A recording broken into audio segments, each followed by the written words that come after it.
ನಮಃ. ಗುಹ ಗಣಪತಿಯೇ ನಮಃ. ಈ ದಿನ ಬುಧವಾರ ಮಹಾವಿಷ್ಣು ಆರಾಧನೆ ಮಾಡೋದ್ರಿಂದ ಶುಭವಾಗುತ್ತದೆ.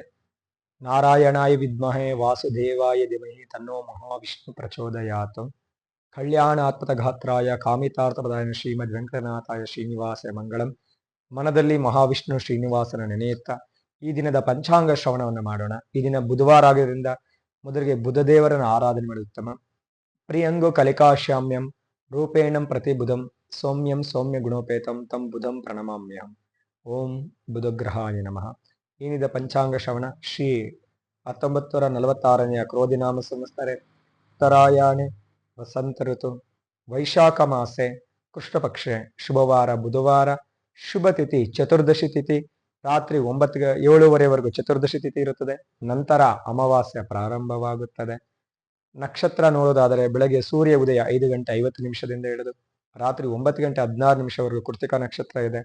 ಸುಕರ್ಮ ಯೋಗ ಇದೆ, ಭದ್ರಕರಣ ಇದೆ. ಈ ದಿನ ಸೂರ್ಯೋದಯ ಬೆಳಗ್ಗೆ 5:50 ಸೂರ್ಯೋದಯ ಆಗಿದೆ. ಸೂರ್ಯಾಸ್ತ ಬಂದು ಸಂಜೆ 6:42 ಸೂರ್ಯಾಸ್ತ ಆಗುತ್ತದೆ. ಈ ದಿನ ಬೆಳಗ್ಗೆ ಯಮಗಂಡ ಕಾಲ 7:50 9:16 ಯಮಗಂಡ ಕಾಲ ಇದೆ. ತದನಂತರ 10:45 ಹಿಡಿದು 12:22 ಗುಳಿಕಾಲ ಇದೆ.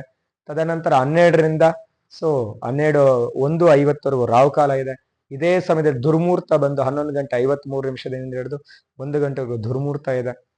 ಈ 3 ಕಾಲಗಳಲ್ಲಿ ಯಾವುದೇ ಶುಭ ಕಾರ್ಯಗಳನ್ನ ಮಾಡಬಾರದು. ಈ ದಿನ ನಾವು ಧರಿಸಬೇಕಾದ ವಸ್ತ್ರ ಬಂದು ಹಸಿರು ಬಣ್ಣದ ವಸ್ತ್ರ ಧರಿಸಿದ್ರೆ ಎಲ್ಲರಿಗೂ ಶುಭವಾಗುತ್ತದೆ. ಈ ದಿನ ಪೂಜಿಸಬೇಕಾದ ದೇವರು ಬಂದು ಮಹಾವಿಷ್ಣು ಶ್ರೀನಿವಾಸನ ಪೂಜೆ ಮಾಡಿದರೆ ಎಲ್ಲರಿಗೂ ಒಳ್ಳೆಯದಾಗುತ್ತದೆ. ಆರಾಧಿಸುವ ದೇವತೆ ಬಂದು ದುರ್ಗಾದೇವಿನ ಆರಾಧನೆ ಮಾಡೋದ್ರಿಂದ, ಸ್ತ್ರೀ ದೇವತೆಗಳ ಆರಾಧನೆ ಮಾಡೋದ್ರಿಂದ ಎಲ್ಲರಿಗೂ ಶುಭವಾಗುತ್ತದೆ. ಎಲ್ಲರಿಗೂ ಒಳ್ಳೆಯದಾಗಲಿ. ಈ ದಿನ ವಿಶೇಷತೆ ಬಂದು ಬೋಧಾಯನ ಕಾತ್ಯಾಯನ ಅಮಾವಾಸ್ಯೆ ರಾತ್ರಿ 9:07 ಮೇಲೆ ಬೋಧಾಯನ ಕಾತ್ಯಾಯನ ಅಮಾವಾಸ್ಯೆ ಪ್ರಾರಂಭವಾಗುತ್ತದೆ. ಅಮಾವಾಸ್ಯದಿಂದ ಕೂಡ ದೇವಿನ ಆರಾಧನೆ ಮಾಡಿದ್ರೆ ಒಳ್ಳೆಯದಾಗುತ್ತೆ. ಶುಭಂ ಭೂಯಾತು.